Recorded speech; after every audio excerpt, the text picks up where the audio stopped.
everybody, welcome. I'm Daniel G. Garza, and this is Put Together Conversations, special edition today.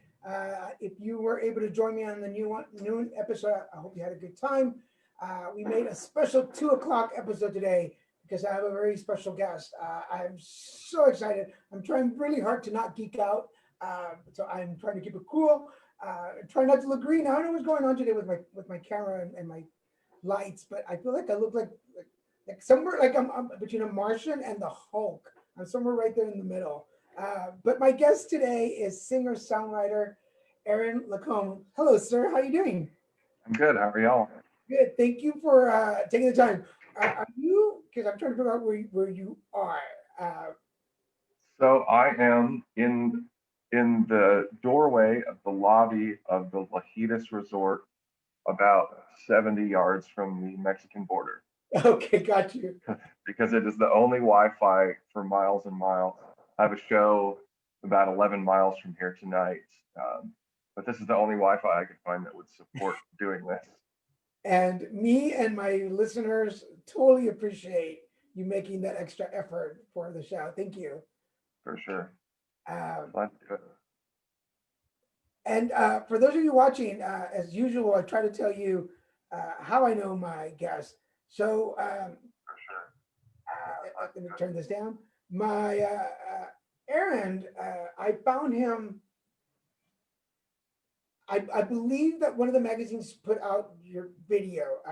I believe it was Instinct magazine. Was it Yeah, Instinct? Instinct was probably the biggest one, but there were a few smaller ones too. Yeah, and so there's, and we'll talk about it more in a little bit. But the song is Uncle Carl, and we'll talk about it again. I watched it, cried, uh, utterly enjoyed it, and I was watching it on YouTube, and I immediately messaged him to tell him. And again, we're going to talk about it in a minute. Hold on, people. I immediately messaged him on YouTube and said, "Hey, your song really inspired me. Like it brought up all these memories, and we're gonna get into it in a minute." And I asked him if he would be on my show, and he responded. You're one of the few people that responds on YouTube, and I was so excited. I was like, I'm taking this chance to like get him on the show, and here we are. Well, I mean, I'm geeking out over all this too. I mean, I wrote this song 2 years ago, put the video out last year, and we put the video out and it just went nowhere. I mean, up until a week ago, the thing had 1,000 views on YouTube, and that took a year to accumulate. It just crossed 83,000 or something yesterday in the last 5 days. Wow. Um, but we did this thing, and I just thought I just thought that video was really cool and deserved some attention. I mean, just because all the people, all the effort that was put into that, and when it came out and just sort of flopped.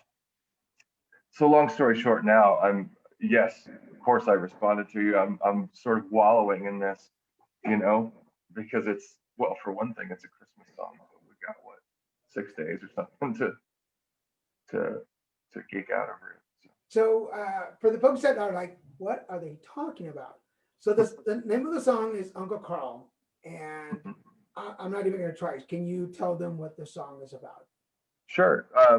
So it's a story about Christmas dinner where the uncle, who all of the younger people in the family knew was gay for a long time, but the older people in the family did not. And he comes out at Christmas dinner, and Dad doesn't have the best reaction in the world at first. Kind of goes off to another room to stew for a little bit, and it wraps up nicely at the end. But yeah, that's So basically the story. when I wrote to you, I mentioned my coming out story, and I came out over Thanksgiving weekend. Very cliche. That's how we do it.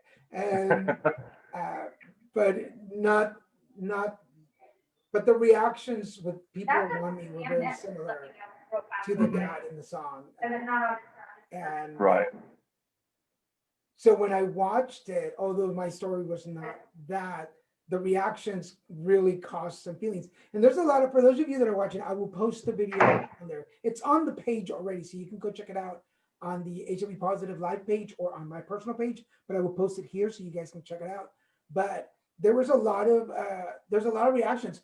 there are a lot of people sharing their personal coming out stories with you. How does And that make you feel, or what do you think?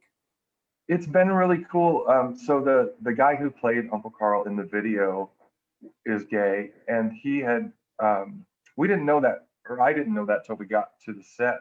We filmed it in New Mexico, and he was just one of the people that applied to be in it, and the production company hired him. So when I got there and learned that he was gay, I was number one happy about that. But the thing was, he told me that he just kept, we had to do 5 or 6 takes of that scene, and he kept reliving it and getting emotional, and because he had kind of a similar thing. Um, and he just said that every time we replayed the scene, that he felt like he was going through it again. And of course, I didn't want to put him through that, but then again, I think it's that really adds something special to the video. Uh, a little bit of authenticity. All right. And when you go through your YouTube page, and we were talking a little bit in the pre-production that like this the song has been around for a while, Right, and um, and just now, like, people are really like reacting to it. right. How do like what do you? I'm gonna project over, but I feel like, do you feel like, like, is there a responsibility or an honor? I don't know what the word would be when you read people sharing such intimate stories on your page. Right. I, I, it's super, super touching to me. I wrote it because I had a lot of experience, not me personally, but I family that had gone through something similar, and my girlfriend's family had something similar, and so I know a lot of people who have gone through it, and to the idea that it's helped people, and made I don't know if it's making anything easier on anybody, but I think it does, like, say to them that, hey, there's people even out there that maybe even aren't LGBTQ, that understand and see that that's a thing, and that's tough, and we feel for you. And yeah, I mean, I did get some messages last year when it first came out, but this year's just been a flood of YouTube comments and emails. And I got an email from a lady in Chile this morning who she spoke pretty good English, but she didn't know what the phrase in front of God and all meant. And I was just like, well, that's Texas for just everybody, in front of everybody. And she took the time to email me because she wanted to fully understand the song. And man, I just think it's really cool. I feel a little bit like an outsider being welcomed into a world, but I mean, it's a world of love and support, and it's been just so cool. Uh, Well, it's a shame that I'm sorry, go ahead. people have to go through that, of course. But like I say, I just feel like an outsider, but being welcomed into these people's stories, and it really is. It's 10 messages a day these days. The day that it broke or the day after, I mean, it was 100 messages a day from people who had just been through all, from parents of gay kids, and gay adults themselves, and just all kinds of transgender, just the most colorful people in the world. It's been amazing. Well, you just gave a perfect example. I was recently in a panel. I was part of a panel talking about diversity and coming out, and it was more of a health related conference, but we still talked about diversity and coming out to people. Hmm. And one of the things that I brought up to them is that we're all diverse. If you came into my house with my family, where we're all Latinos, you would be the diversity part of the group. You would be the one Right. that would stick out.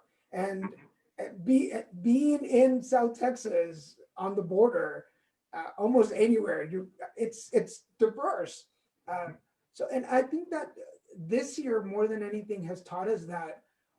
you don't have to be of color to be diverse. You can be a white, straight male and still put yourself in a situation where you're not the normal, and I put that in quotes. Right. Um, but thank you. I mean, I was going to save this part for the end, but thank you for like for all of us who had tough coming out stories, for all of us that couldn't do it on our particular terms. Hmm. Um, I got Well, I got to live it through Uncle Carl. I got to be like, man, that's what I wanted. That's how I wanted mhm, it. It's me. This is my partner. Pass the mashed potatoes. We're good. right. Um, Right. does that make sense to you? Yeah, for sure. I mean, I, like I said, I've seen several situations close to home that have been like that. It takes way longer than that 5 minute video to wrap up in real life, you know. But it seems like good people always come around, even if it catches them off guard sometimes. But I mean, there's plenty of stories where it just doesn't So end like I want to hear more of your backstory. So Aaron Lacombe, tell us how you put it together. that.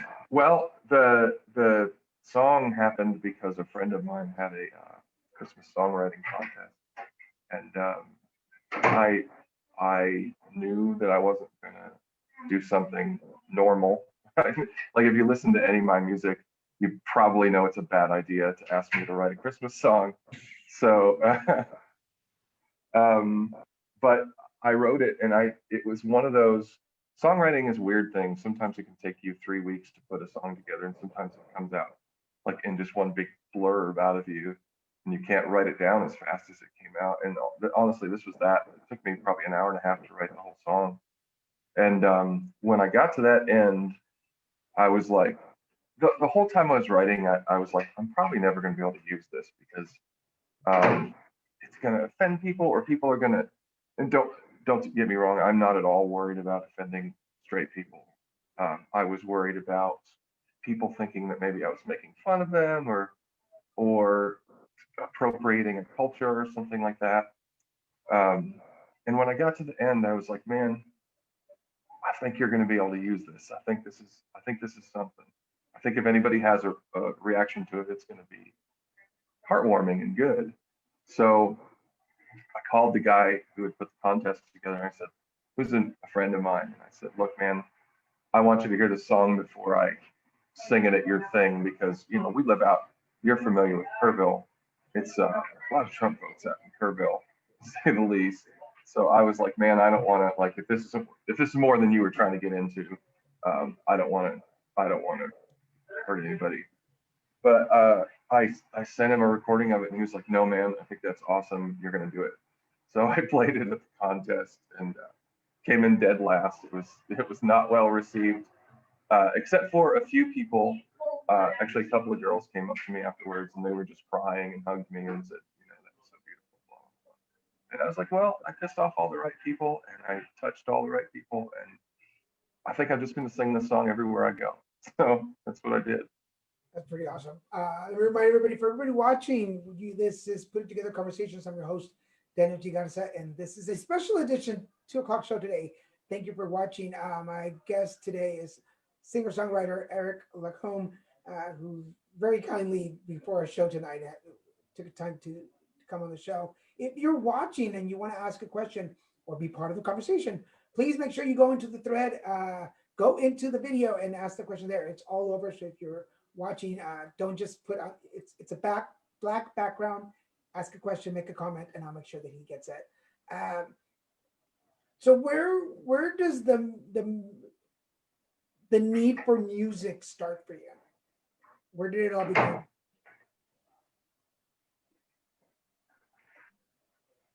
Sorry, you froze up for a second there. What was that? Am I back? So I was Yes. asking you, where did this need for music start? When did you know you wanted to be a musician? It, my at my parents' house in Michigan when I was a kid. I remember there was a couple of acoustic guitars and an electric guitar in a room downstairs that we weren't allowed to go in. It just had a bunch of like family heirlooms and stuff. And I would, fortunately for that, I was a latchkey kid, so I'd come home from school and I'd have a couple hours to myself after school. So I'd sneak into that room and I'd fire up this old electric guitar that I had no idea how to use. And it probably had like 4 strings on it. And so I'd go down there and goof around with it and try to make some noise and try to finish up before mom got home. But she got home early one day and I got busted. But then the next day, she took me to the guitar store and she got new strings for it. And turned out she was in a band in high school. They were called the Beat Makers, and played some dances and stuff like that. So once that happened, I played that thing like mad, and then at some point, and I may be getting this in reverse order, but I was just my mom when they did tryouts for band in 6th grade. My mom was like, "Okay, your music will go do the tryout," and they did, and they're like, "Yeah, you've got." They give you this tone test where you hear, is this one higher or lower? And they're like, okay, you're playing the trumpet. So somebody gave me a trumpet, and I, between that and the guitar, I just kept really busy for a lot of years. And at that point, was it something that you thought, well, this will be a career choice, or what did you want to be when you were a kid? Well, okay, so sure. In high school, I had hair down to my butt, and I was in a heavy metal band, and I was quite I was quite sure that that's what I was going to do for a living. Um, we weren't the best metal band. There was, we we weren't great, but we had as right as high school was ending up, we sort of went our separate ways. I think some of the guys were starting to get into drugs, and one of the guys, the bass player, who was not into drugs at all, um, was sort of getting worried about that, and so he went his separate ways. Cut to now, he plays in a band called the Walls of Jericho that sells out like 100,000 people stadiums in Germany and all that stuff, which is what not touching any drugs or alcohol for 47 years gets you. If you're determined, and so he's had nothing but success. And if you take all of our lives from that band and look at our drug and alcohol usage, success definitely fell among the ones that were lighter on all that stuff. But yeah, I mean, that's what I always thought I wanted to do. It's obviously changed dramatically, like the vision of that. But yeah, I didn't really start. I wrote the songs for that band, and I continued writing afterwards. But when you're a teenager and stuff, you're writing moody, sentimental crap that no adults really want to listen to. And so it just sort of took shape. And then when I moved down south, originally to New Mexico and then to Texas, Texas has its own brand of songwriting, and that's when it really started to become a thing for me and a focus. So there, from the way you'd say it, and the people that I was talking to on the show before, who were entertainers, actors, the need to play just didn't give you room. There was so much need that it didn't give you room to like even doubt that this was what you wanted to do. Yeah, and I never did. It's just always been something that I just had to do. Some people do if they're feeling upset about something or whatever, or happy or whatever, there's something you do, no matter who you are, to kind of work through that. And this is just what I do. And this whole Uncle Carl thing is just absolutely the pinnacle of why I do it. Like when you sing a song and it touches people, when I'm playing a live show and I hear somebody like laugh at a line that was maybe a little bit funny, or whatever reaction they have, it's that's where it's at for me. Like that's my drug, if you will. So the fact that I'm getting messages about how the song has touched people is just absolutely a dream come true for me. It's just overwhelming. I don't know how else to say it. When you're writing your songs, let's put Uncle Carl away for a little bit, but Sure. all your other music, like your career, when you're writing, when you're trying to get, what's your source of? I'm sure you've probably been asked this before 100 times, but what's your source of inspiration, or is there For one me, source it's or different sources? I just like to tell stories. Um, I I I mean, if you listen to my music, most of them have stories about someone, or a lot of it's about me. It's autobiographical, but the songs are just stories that come from all different places. Sometimes it's people I met. Sometimes it'll be 5 different people I've met, but they end up being the same person in the song. Just little bits of things you pick up on, little stuff you see. You know.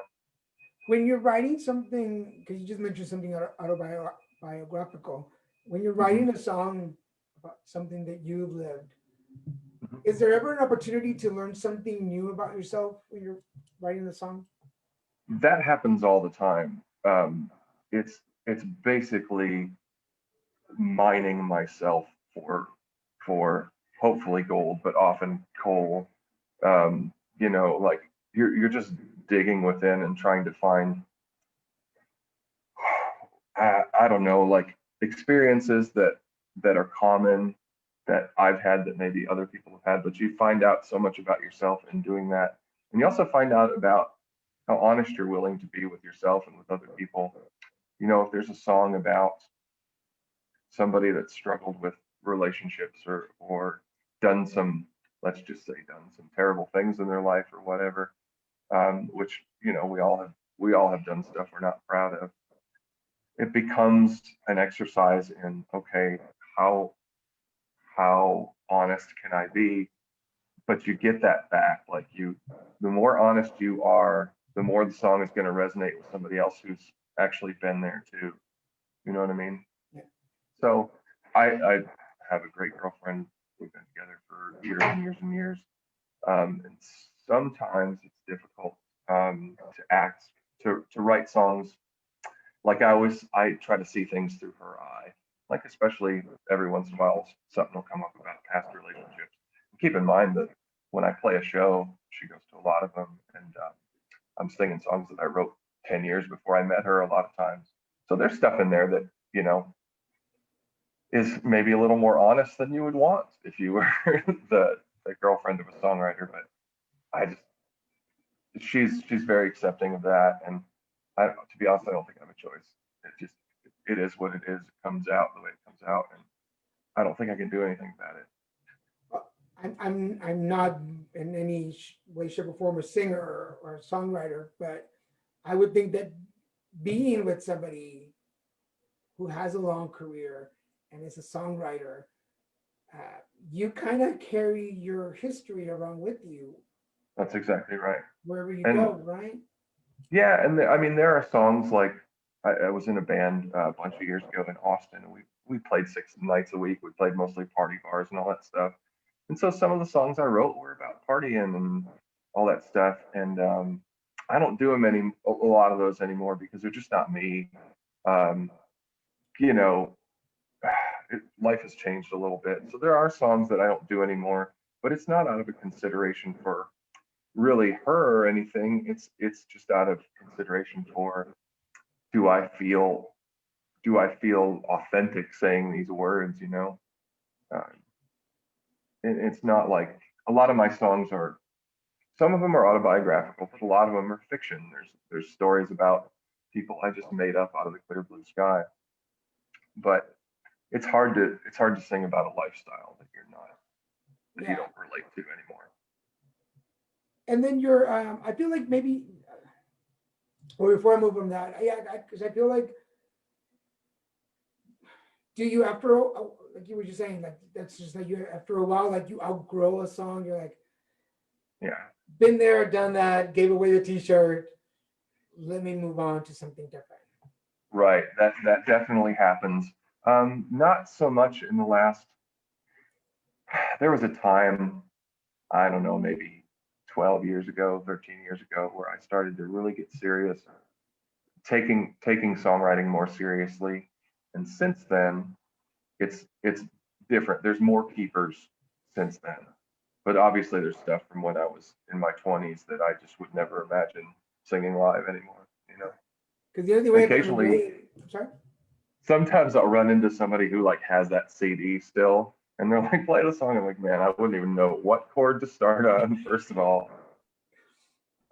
It's sometimes it's fun to dig back into that stuff just to listen to it. But yeah, I mean, it's a different person. 20 years ago, it's a totally different person. Yeah, that I can relate to, because I sometimes I watch or read stuff, uh, blogs or things that I wrote many years ago, or I remember going and watching my very first video blog that I did in 2008, and I look at that guy and I'm like, what were you thinking? Like what? And then, but then it brings back the memory. I'm like, oh, I remember where I was. Like, wow, thank God I've grown from that. Like, phew. Yeah. Um, what was there something, or has there been a? Because how long have you been in your career? So uh, I used to own restaurants for 6 years or something like that. Wow. It was, I think I have too much, maybe emotion is the word I'm looking for, to be really great at it. You know, I opened it with the idea of like, oh, I'm going to treat all my employees better than anybody's ever treated them, and everything's going to be sunshine and all that stuff. And I did pretty well. I mean, I had three pretty big restaurants. One of them sat 280 people. But uh, stress and all the stuff that comes with owning restaurants just wore on me. And I was doing music at the time. I would play all my all three of my places had venues, had stages and all that stuff. And I would play there sometimes, but that was always weird. Like, you know, you're watching from stage the little things you wish weren't going wrong with your restaurants. And then there was a casino in town that bigger acts would come through, like Dwight Yoakam or Alison Krauss, or I'm trying to think of a few others. But because I was kind of the biggest band in this little town, I would get to open up for these people. So that was a cool experience. But eventually, the weight of the restaurant thing just wore me out, and I sold or closed or got rid of them all, and I bought a Airstream trailer and I moved to Austin. Just decided I was going to be a Wow. musician. So there is this whole other life that we don't know about. Oh, for sure. I mean, I've had jobs like, uh, you know, right now I have a company that restores Airstream trailers. So no, Oh, wow. it's sure as hell not paying the bills with music. I mean, if this last week was every week, it would be different. I mean, because of the Uncle Carl thing, I've sold more records this week than I have any other week my entire life. Well, it's just the perfect. Well, wait, before I move on to that, yeah, because I guess Uncle Carl. Hold on, Uncle Carl. We'll talk about you in a minute. Um, Sometimes we forget that musicians sometimes do have this whole other life. Oh yeah, for That sure. And it's like if I didn't, I wouldn't. Like this year would have been really tough with the COVID and all that. You know, I'm just starting to play shows again, and I've put out 2 albums this year because you know solitude and free time will lend itself to that. But um, you know, if I had to make a living as a musician this year, and a lot of people do, a lot of my friends are hurting. It would have been tough, you know. what is the is there a big difference between Aaron Lacombe businessman and Aaron Lacombe musician? No, because my job is so we take old, you know, 60s and 70s Airstream trailers and basically gut them and renovate them for basically hippies with a little bit of money. Um, and so it's very artistic. You know, a lot of what we build, we're building for musicians or for cooks or hairstylists or whatever. So it's really not that different in attitude and approach. Um, but if if somebody came to me and said, "Hey, we would like you to play shows 3 or 4 times a week to 300 or 400 people, and that's how you're going to make your living right now. I could never get under another Airstream again and be perfectly happy. Because and yeah, you're right. A lot of a lot of my friends here in LA, who all their job was entertainment, and then everything just got shut down. And Right. I was very fortunate. I was mainly doing promotion jobs and working events and staffing and Mm-hmm. training, and that got shut down. I mean, just from when we had a job on Sunday, and by Thursday we're like, we're done, like we're going home. Yep. And fortunately, I had something to fall back on, but a lot of folks don't, and that's Mm-hmm. hard. I was gonna ask another question, it just kind of slipped my mind, so I should write things down. What is okay? Now, Uncle Carl's gonna come back now because I really feel like Sorry. Let him in. I just feel like I'm trying not to, it's not that I don't want to be politically incorrect or whatever. It's just like I'm trying to imagine what your thought process was, because I mean, I lived in Texas. I am from Texas. Mm-hmm. And knowing the environment, and I'll do this disclaimer because we were just talking on another thing that I was on, and they were asking me, like, it must have been weird for you being Latino, gay in Texas, and I'm like, not Right. really, because as if for a while there, I lived in Porter, Texas, which is Montgomery, which is redneck, and I Right. dated either white preppy boys or white Bubba boys. Like either I drank martini or I drank Coors Light, and either way, it was Republicans. I'm like, so for the better part of my life, I was Republican without knowing it. Right. I had to move out of Texas to really find myself. Being in that environment, were you ever concerned that, like, you're on a path in your career and I was like, this could put like a big halt in it? Not necessarily because we talked about not insulting and not caring about insulting, but just personally. Right. How did you work through that? If I was going to worry about that, then I would have long ago started singing songs about beer and trucks and girls in dresses and you know. But as it is, I think if you listen to most of my songs, some of them are stuff people don't want to talk about. Some of them are stuff that maybe not everybody would admit themselves. And if I was going to put that kind of limitation on it, I just wouldn't be able to do it really. It's just the my particular kind of songwriting is just getting it out there and getting it said. Now that being said, it was a consideration for this particular song because we're in a small Texas town, and there was some reaction to that video that night that wasn't great. It makes people I can kind of watch people squirm a little bit sometimes when I sing it in the right environment. Um, but the overwhelming response has just been so great, that it just whatever bad there is to it, I think in the 2 years or the year that it's been out on the internet, I've gotten a few messages about how I'm going to hell and a couple of comments and all that stuff. But I mean, thousands and thousands of good messages and support. So, um, yeah, I mean, I felt like it was a little bit of a gamble, but at the same time, I just didn't have any choice. It's just, I wrote the song, and it felt like a sweet enough, realistic experience that a lot of people had to me that it would have been stupid to hide it. And I am just not I just, to be frank, I just really don't give a shit what people think. You know, I that's my music in a nutshell. I'm not trying to offend anybody, but if I think I'm on the good side, then I just really don't care if somebody doesn't. Even in that, I think because I've been a country music lover since I was a kid. One of the very first people that I saw as a child was Freddie Fender in Oh, Dallas cool. at Trader Village. And for anybody who's from Texas and watching this, I love Trader Village. I loved it. Frito pies and funnel cakes. Hmm. I'm there. But one of the first people that I ever saw was Freddie Fender, and I was so confused because it was a Mexican guy with a big afro singing Right. country music in English and Spanish, and I was like, Hmm. "What the hell is going on here?" And then I started digging more and more and more. And I remember as a kid trying to find great country stations on.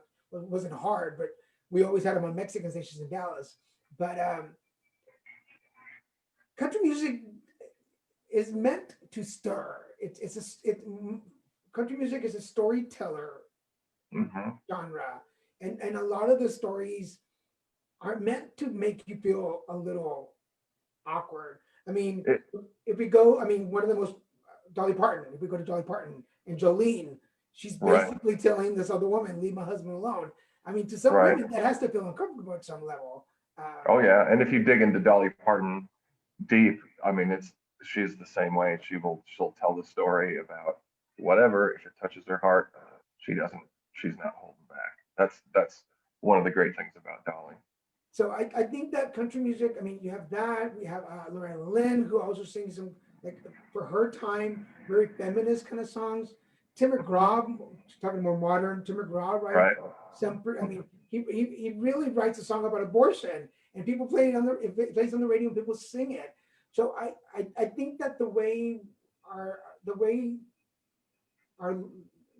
life is moving forward, we have what is it, Lil Nas now, who is out and Hmm. singing, and people were dancing there like nothing and then all of a sudden some of them would find out he was gay, and they're like, "What? Well, let's keep dancing."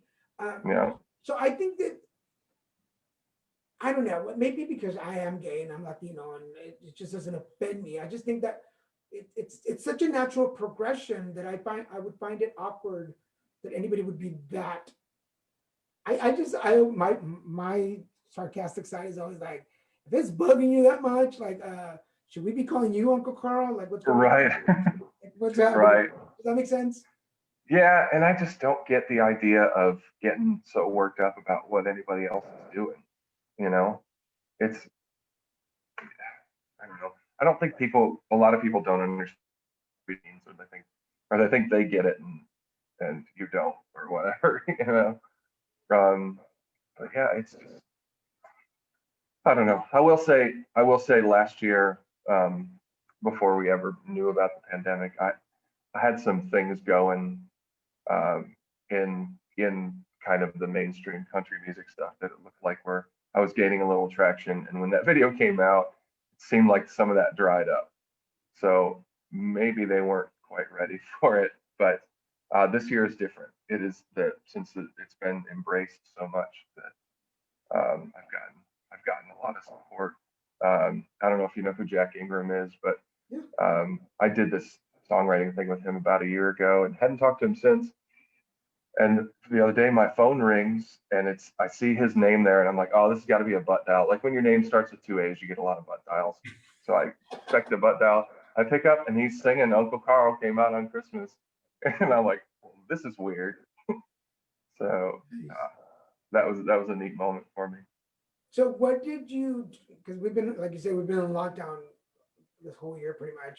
What Hmm. what was your inspiration? And were you writing? And what was your inspiration during the year? Yeah, absolutely. I finished a record and put it out on February 14th. That was it's the record that had Uncle Carl on it. The song was released a few months before, so we could get it out for Christmas. But the album that it was on, it was called Pictures of Ourselves, came out in February, and I hit the road. I was on tour. I was in Colorado on March 19th or something when their show started canceling, and then I just went home. Um, and it was a really weird time. I do really well in isolation. Like I'm a great girl and a great dog, and I love people, but I don't need a whole lot more than that for a while.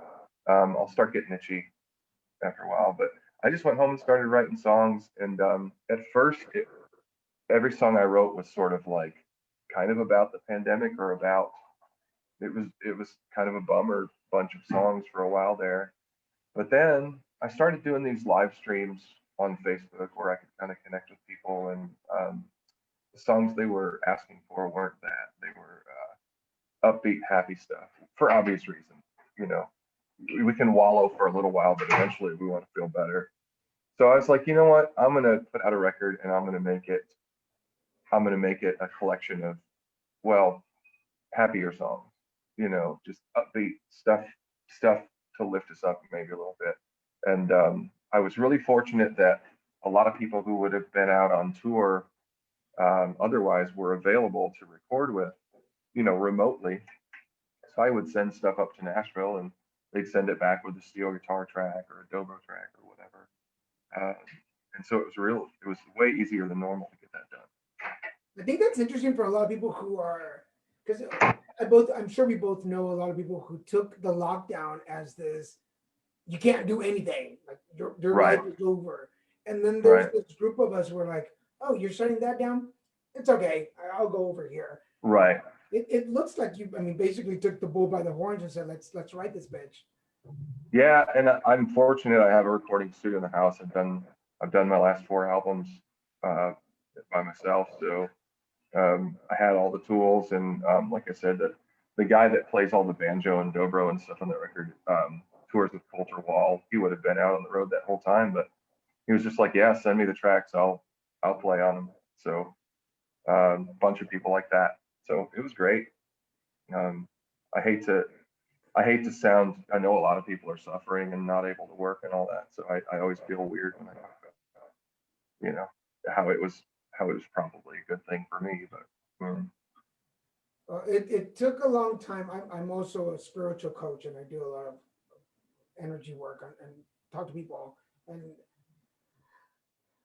the thing I can tell you is what I tell everybody else is that sometimes we need people when things are going bad for us. We need to look for people that are doing really well to mhm, remind us to have faith and hope that there is a light at the end of the tunnel.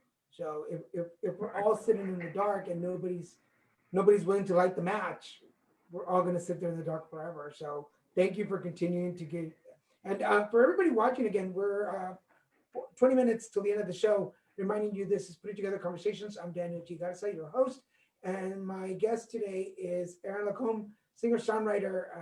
You might know him recently if you're watching the show and at the end of December of 2020 for the video and the song Uncle Carl, which it's one of my favorites now. I'm going to be honest, I didn't know of you from before. And it was in reading the magazines and we were talking about, I think Instant Magazine is where I saw the song about Uncle Carl. I just dropped my phone, and that's where I immediately like I gotta see who this dude is. And Mhm. uh, can you give us any behind the scenes info on what happened in the video or anything that was? Oh yeah, sure. So I rented a house in Ruidoso, New Mexico, which is where I had my restaurant. So I had a bunch of friends there, and a friend of mine owned a media production company, and I just contacted him about this video, and so we started spitballing. And he had, you know, he's a good friend of mine's little brother. We were friends. I didn't know him super well. You know, we'd partied together. We'd done, you know, I didn't realize the how far he'd come while I was off doing other things. And so when we showed up to this house, he's got like vans that are logoed with it, with his company logo. Like craft service shows up with like lunch and drinks, and they've got all this equipment they're loading in. And I'm like, okay, so we're really doing this. Cool. You know, I was gonna do it half-assed, like I'd done everything, you know, up to that point. And yeah, so we had done like a whole storyboard, bouncing stuff back and forth from Texas to New Mexico for months. And then when we got there, like I said, they showed up with their A game, and they're like, they had a crew come in and decorate the house for Christmas. And my girl did a lot of that too. And then I got up that morning and I cooked Thanksgiving dinner basically and put it out on the table. Wow. And we there was like a flat screen in that living room, and we had to unbolt it from the wall, and then we got that old tube TV from a place that the crew was staying, switched those out. Um, a lot of little stuff like that. People brought like Christmas sweaters, obviously, as you can see. It was just a really homemade effort. And half the people sitting at that table are just good friends of mine. That's my friend Marissa and her two kids that are there. That's my dog. The guitar player is a good buddy of mine. His wife plays grandma, and then Carl, Jack, and Mom were hired actors that an MCO hired. And so it it took all day. We were everybody was getting tired. Like that stuff just takes longer if you're going to do it right. Yeah. Like I planned on showing up. Like I expected a couple iPhone cameras and let's do this and get it done. But man, they were just so professional about it. And when we got to that last scene where the brothers are hugging in the street, you know, it's just those three actors in the scene. So the rest of us are over here munching on stuff. And man, I think they did 3 or 4 takes, but every time they did it, we're just over there bawling. We were just like, it was so emotional every time. And that's when I was like, oh man, this is going to be something. And yeah, we wrapped up, and I stayed in that house for 3 nights and just kind of hung out, and cleaned up all the Christmas stuff the next day. That's awesome. Yeah. There's a okay, so I'm gonna Fed blow that it. cold turkey to my dog. People watching or listening are gonna be like, I haven't seen the video. Well, that's your fault. You should have seen it by now. But there is a part in the at the very end where the dad hugs Carl and then just kind of bumps his partner, like kind of gives him a little nudge, right? And Right. I remember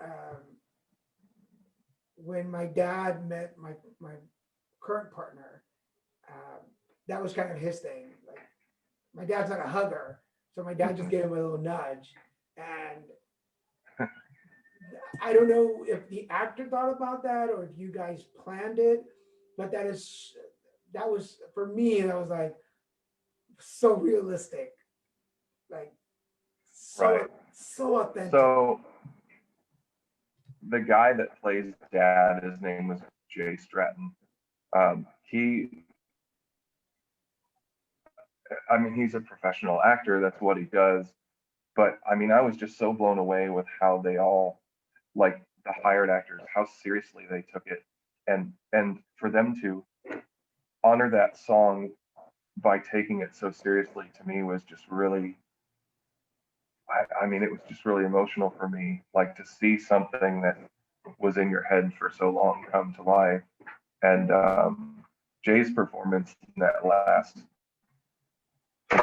scene is just it's so good. He's a big imposing dude like that. Like when you look at him, you're like, okay, you're that dude. Let's put a red hat on you and we're good, you know. And it just was really a great performance. All three of them were great. It's pretty cool. We're coming down to the last about 13 minutes of the show, folks. Again, my name is Daniel G. Garza. You're watching Putting Together Conversations. I've been having a great conversation with Aaron Lacombe, who I have to repeat, he was so gracious to fit me into his schedule, talking to me from outside a hotel so that we could get, like, who does that? Like, you're so down to earth, dude. Like, I'm starting to wonder if I'm like some homeless guy. Yeah, they're probably like, what is he doing?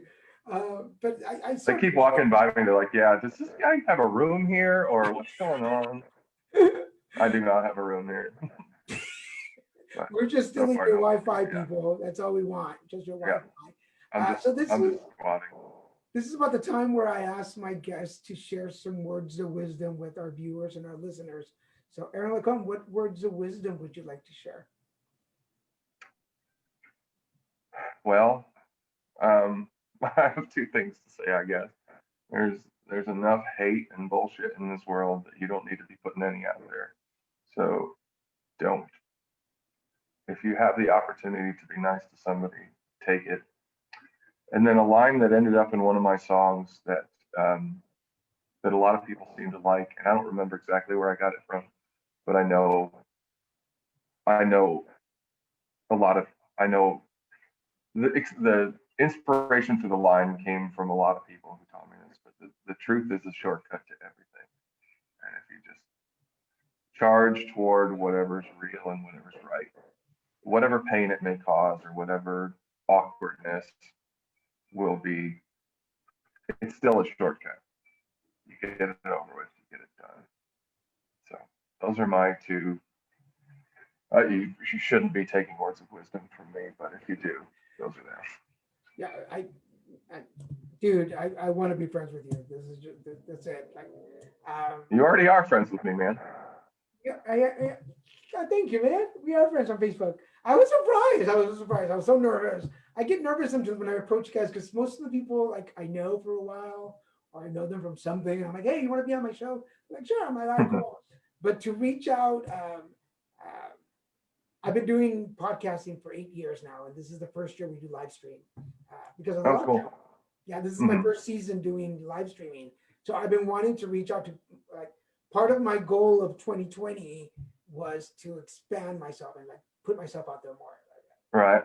So when folks like you say, "Yeah, I'll do it," I'm like, "Oh, yeah." Okay. So Well, like I said, I'm like, I mean, I've been waiting for years for something like this to happen. So it's, it's an unlikely source of attention for one of my songs, but I'm super glad that I'm just glad I did it, and I'm glad it's touched people. And the response from the LGBTQ community has just been insanely loving and inspirational to me. And I'm going to do everything I can to give it back and push that along while I get the chance.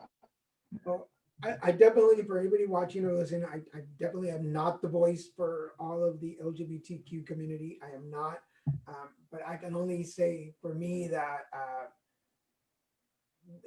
there have been through my lifetime actors, musicians, songwriters that have put something that has really like resonated deep inside. Like there's a lot of songs that I like and I sing to, but every once in a while there's one that comes to you and you're like, "Ooh, like whoa, that hit a space," and I instantly become a fan. I'm like, like wherever you go in your career, like I want to see what you're doing, and I think this was that moment. This was, I mean, for me to connect with you that way is like, wow, like who is this dude? Um, so I think a lot of people in the community think like me. So, and we're very loyal to people. Like we're like, if you do right, and we're right there with you. And so, and we put great parades together. So you're you're in good hands. We've got the in on all the glitter and sequence you want. So we're right there with you. That's good to know. I've got that covered. People are going, "You're so stereotypical." Now I know it's a joke. Get over it. So let people know, where can they find you? Where are you going to be? What's going on with you? So let's see. Most of my shows, well, all of my shows are pretty local to where I live, just for obvious reasons. The reason I'm playing out here is because it's the end of the world basically, and it's very, very socially distanced.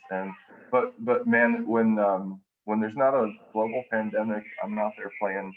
I will play just about anywhere. I love doing house concerts, any place where I can connect with people. So if you look up aaronlacombe.com or find me on any of the social media stuff, you'll know where I'm playing. And if you need anything or want me to come, play a show or do a Zoom show or just talk, whatever, it was easy enough for you to get a hold of me, so they'll figure it out. Yeah, definitely. Again, I went on YouTube and I was like, "What do you got to lose? Just leave a message. What do you got to lose?" And then he replied, and yes, I geeked out. I had a little like moment, and then I was like, "Keep it cool, Garza. Keep it cool. Like, what's up, dude? You want to be on my show or what?" But I'm as geeked out as anybody, man. This has just been the coolest thing, and I just want to wallow in it. You know, like I say, it's a Christmas song, so what do we got? A few more days of this stuff. So, man. And just for the record, he said this to me in the pre-production meeting that we had before the show, and I was like, "This is not just a Christmas song. This is Uncle Carl came out at Christmas, but this is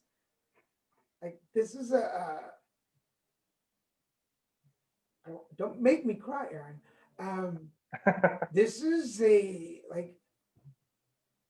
for somebody like me, coming from a very conservative family,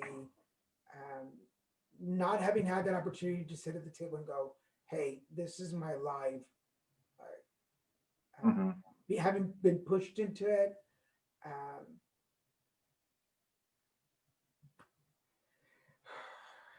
Watching that video gave me a chance to relive that moment through your song and going, I don't wish I would have done it like that anymore because I love my life. I have a great life. But Mm-hmm. it gave me a chance to watch the video and go, okay, that's the way that I would have wanted it. And it's like you, and this is gonna sound really corny, but it's like you went in my head and found the version that I wanted for my coming out story, and you put it in a song and a video, and it's like it's like therapy. It gave me a closure that I needed. I didn't know I needed it, but I needed to watch that somebody's coming out story was cool. And like you said earlier today, not in a ha way, not in a let's make fun of the situation way. Right. So as far as I'm concerned, thank you for letting me relive the moment the way that I would have wanted to, and it brought some peace to me. Like, all right, like it worked for Carl. Like it's cool. Carl's doing it for all of us, so I'm good. So I don't know if that makes any sense to you, but Well, I really appreciate it, man. I'm just so touched that it touched you and other people, and that's what I do this for. It's a dream come true, and I, you know, I'm fortunate that it landed with such a great community of people and a supportive group of people. okay. So for people, before I let you go, we got like 4 minutes before I let you go. For people, because everybody's going to be like Uncle Carl, and when Uncle Carl goes home after Christmas, uh, what would be the next song that you would recommend so people get to know you? Well, I actually had an album come out on Tuesday. It's not the record that Uncle Carl is on. You can buy that one too, but they're all on Spotify. I think this record I put out on Tuesday, it's called Outside Dog. I think it's the best thing I've ever done. Like I said, I had time to let it sit and become what it needed to become, and I think there's probably something on there for everybody, even if you hate country music, which is the number one comment I've been getting is I don't normally like country music, but this song, you know, I think you'll like the new record. How dare you people? Like It's quite all right. I get it. There was a time when I would have been the same way. Long-haired Aaron would have been. I have got to find a picture of you with long hair. Oh, please don't look for that. Somewhere along the way. I will say this about, and I learned a lot about people. For those of you that are new to the show or just following, and you're fans of Aaron and are just finding this episode, I asked my guests to send me a photo for the announcement. I want them to be happy with the picture because you can find them online. And I found some really the one that I posted. If you see if you found this on YouTube and you saw the thumbnail, that is not the photo that Aaron sent me. He sent me one, but he was sideways and it was black and white. And I was like, dude, come on, we can do better than that. So I went and hunted on Google because I do good research. I went and hunted and I found the picture that is going to be on the thumbnail. And I thought that looks better. But it shows me how modest you can be or how modest you are. Because you're like, no, just like this. And I was like, Oh, I mean, you can ask my girl. I despise having my picture taken. It's the most uncomfortable The only photographers that have ever gotten good pictures out of me are ones that can make me forget that I'm having my picture taken. Yeah. I do not know what to do with my face, and just focus on your shirt so that I don't worry about what my face is doing right now because I hate it. Well, the picture we used for this announcement, the one that's gonna be on the YouTube thumbnail, I think that's a really cool picture. It's so, now that I get to know you a little better, it's so you, like your white t-shirt, like I don't mean plain in a negative. I mean it's just very simple, like with your guitar, white Mm-hmm. t-shirt, just staring at the camera. And now that I know you better, I'm like, that is so you. Like that's just chill. Like this is just me. We're coming to another show. Any last words before we go? I just want to say thank you again to you for having me and to the whole LGBTQ community and allies and just everybody that's shown me love and messaged me and told me their story, and it's been a dream come true for me. This is why I do it, and I'm just so proud that this song has found the right home. Don't go away. Let me say goodbye to everybody. For everybody watching, you've been watching this. This is Putting Together Conversations. I'm your host, Daniel G. Garza. My guest today has been new friend to the show, Lacombe, singer-songwriter. If you have not heard the song, Uncle Carl, go check it out on YouTube. It'll be in the description of the show, so you can click on the link and go watch it. I want to thank my director, Mr. Christian Paul Ramirez, my producer, Kevin Moyers, my other producer, Mr. Jose Reyes with Hubris Management, my agent, Jennifer Sims over at RPM. And thank you all of you for watching. We will not be having a show next week. It's my birthday next Saturday, so we will not be having a show. So we'll see you after the new year. So make sure you have a great holiday. If you're watching this on YouTube, this was recorded right before the Christmas holiday. So I hope you have a happy holidays, Merry Christmas, Happy New Year, whatever you celebrate. Be safe, take care of each other, and just be kind. Thank you again, Aaron, for being on the show. And You're very welcome. Thank you. This is Daniel Garza saying, hey, put it together.